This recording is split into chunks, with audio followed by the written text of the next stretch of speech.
Hey everybody, and welcome to another edition of Saturdays on Lonas Lane, where we get together and we talk about SEC sports.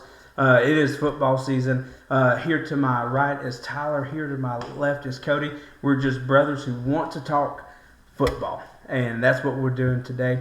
And today what we're going to do is we're going to recap the Missouri-Vanderbilt game. Now this game was College Game Day. It was our game of the week, and it was kind of an electrifying environment. I think Pat McAfee had to give up $500,000. I don't know if y'all saw it earlier in the week. Vandy was so pumped that College Game Day was coming that the students skip class. were holding. They couldn't skip class at Vandy's. No. Too much on the line there. But the students were holding field goal tryouts for the game day. And they were going out and practicing. Mm-hmm. Like legit going out and practicing out there. And so I don't know if this is true or not, but it was reported that Coach Lee, the guy who made the field goal, made a contact with that kid. The kick was beautiful. I mean, he kicked in high school. He said his senior year. He played soccer his whole life, but he said on the game day that he kicked for his high school his senior year. So I mean, I don't know what his stats were because of course he didn't say anything. But I mean, it was perfect. It was right there. I mean, And had a leg. Well, see, I don't know how true that is, like the story, but that's what I had been told. So I thought it was pretty. Telling. They're skipping class. They're skipping class just to go practice kick field goals. So very electrifying environment, and first time that College Game Day has been to Vandy in Nashville, and so very fun. Now let's get into the game because you see these two teams and you're thinking, man, this is going to be a high scoring game, but it was not. Three at halftime, if I'm not mistaken, right? The game final was 17-10. And Cody, I believe you talked about Missouri picking up and kind of doing their run game a lot. I mean, they did the run game a lot, but I think it was more of they had to out of necessity. And I can't remember. Obviously, it was semi early in the game. I don't remember exactly when Bo went out, but 41 rushes. I mean, that's a lot. Now, that's between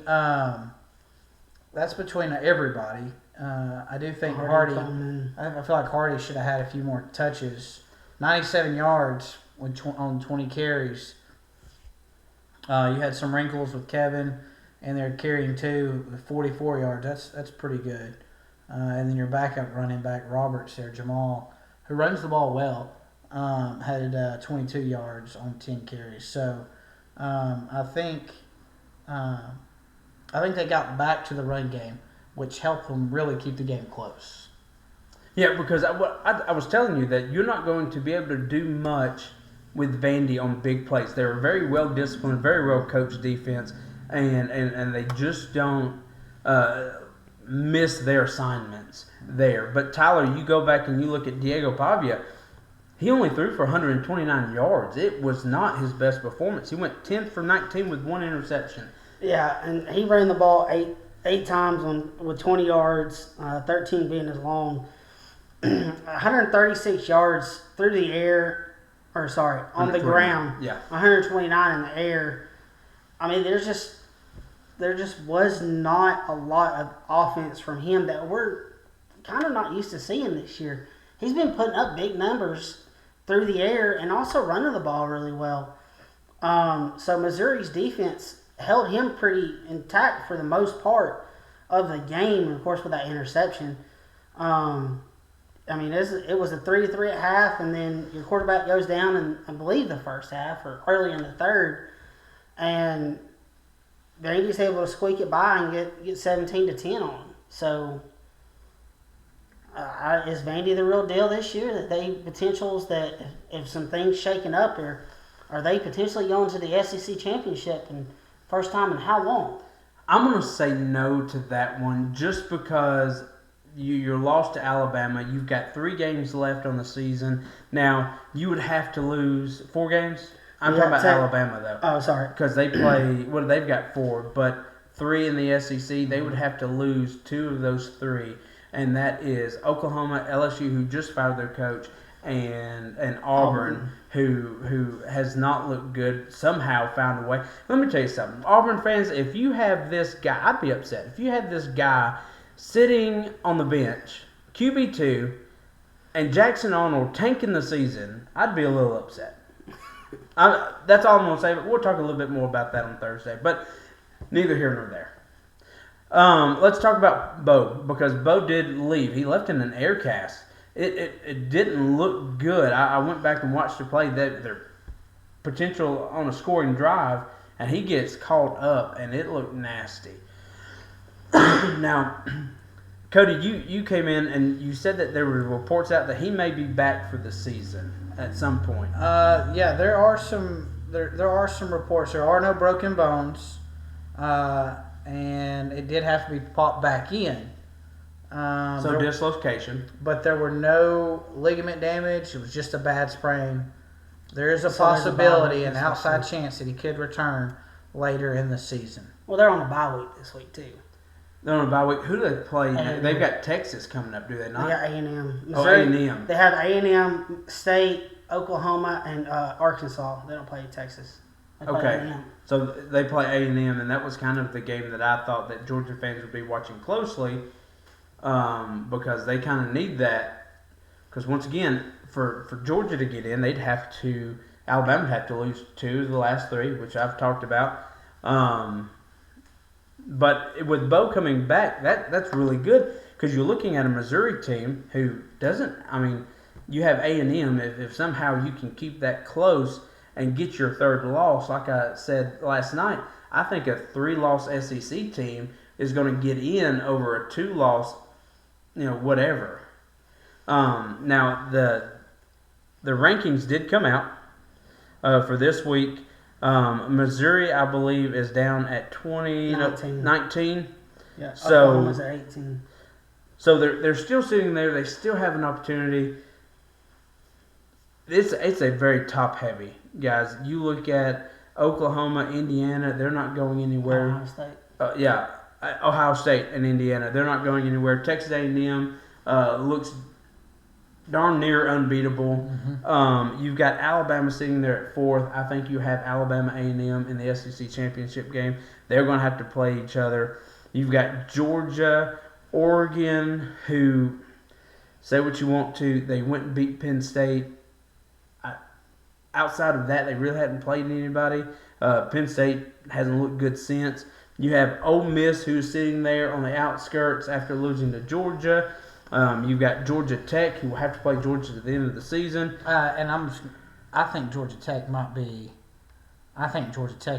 should be a top 5 team. Yeah, but you can keep going. I think they're. How did they drop this If week? they beat Miami in the ACC championship game, which I think there's a way out for Miami not even to be there. Uh-huh.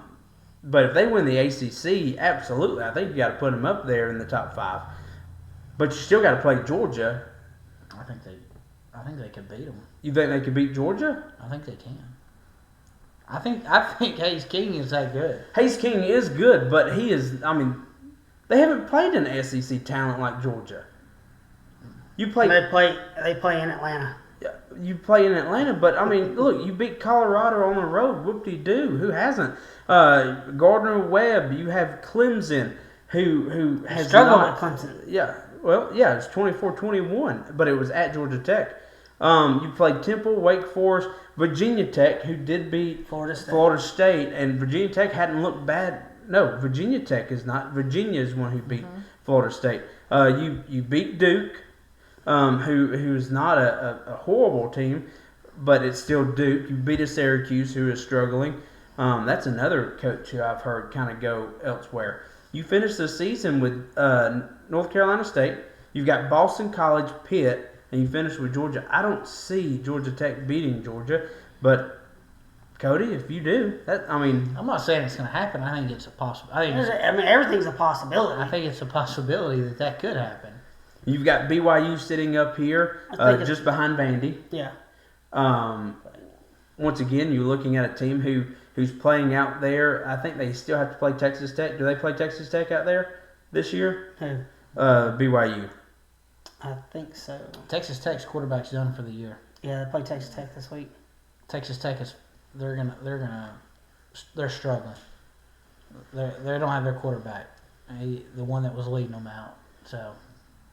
So I mean, there's a lot. So BYU could knock Texas Tech out, who's sitting there at 13. That bumps Tennessee up a little bit. So I mean, you look at it. Missouri is not out, but they can't afford anything, right? No. They've got to be able to get by. But if you go back and you look at Vanderbilt, though, have they punched their ticket for the college football playoff? Like I said, I don't think they make it into the SEC championship game, but have they punched their ticket? If you look at this, they do play Texas this week. Texas has struggled, though. I mean, you go last week against a Kentucky team, was it this week they played Kentucky? No, it was last week. So 16-13 overtime. Texas almost upset it again against Mississippi State. So two weeks in a row they've won in overtime. And not two good teams. I don't know. Arch is in concussion protocol. He did not practice. He didn't practice on Monday. So with that being said, normally if you're going to play on Saturday, they're at least going through walkthroughs on Monday. You have kind of cleared that first hurdle and being able to go through walkthroughs on Monday. I'm not saying it happens or it can't happen, but the likelihood of him getting to play Saturday by not practicing today on Monday was. And look, here's the thing. I get Arch Manning only didn't play 2 snaps of that ball game, but I don't see Arch Manning making that throw for that touchdown in the end. I mean, it's just like Carson Beck in the overtime win. Gunnar Stockton. Yeah, and him going down and leading Georgia. So Vandy has Texas. They have Auburn. They have Kentucky, and then they have a big. This may be a playoff game at the end because Tennessee is sitting there. They're 6-2, both losses to top 5 opponents, Alabama and Georgia. Vanderbilt with a loss to Alabama, and they go to Knoxville. This could be a very much so a playoff game for both teams. Whoever wins goes. I think I'm gonna go ahead. I think that should be the night game. I would say that should be college game day, but I think if Georgia Tech's undefeated, I think the Georgia Tech game should be college game day. Well, right now they're predicting this to be a 3:30, 4:30 start time. Yeah, I think that should be the night game. Kneeling at night. Yeah, that's a roaring crowd. Yeah, they're on the river cold. Yes, yeah, absolutely. You see where I'm going with this? I think that would be a fun night game to go watch. No skin in the game. Just sit back and enjoy football because this is going to be a great football game. Yeah, I think it would be a great football game. It's a little ways away, but we'll see how it plays out for the next couple of weeks. But I'd keep an eye on that one. That game will most likely have a ton of playoff implications. Because if you look at what Tennessee has I don't think Tennessee plays much. They have Oklahoma this week, which I think is going to be a pretty decent game. It is in Knoxville. It will be. They're going to wear their smoky grays in Knoxville. Then they play New Mexico State. They play a Florida team after Georgia takes care of Florida. Then you've got Vanderbilt. So the name of the game is just win for both teams. But it will be interesting how that November 29th game goes. Everybody's going to be stuffed after Thanksgiving turkey. Everybody will be stuffed. So, well, guys, thank y'all so much for staying tuned and watching us. We do appreciate it. If you are a regular attender on this podcast, we would love for you to hit that subscribe button just below. Give us a like and also give us a comment. We would love to hear from you guys. But as always, we appreciate you guys, and we hope that you have a great day. And remember, it's always Saturday on Loner's Lane. Have a good one, guys. Thanks, guys.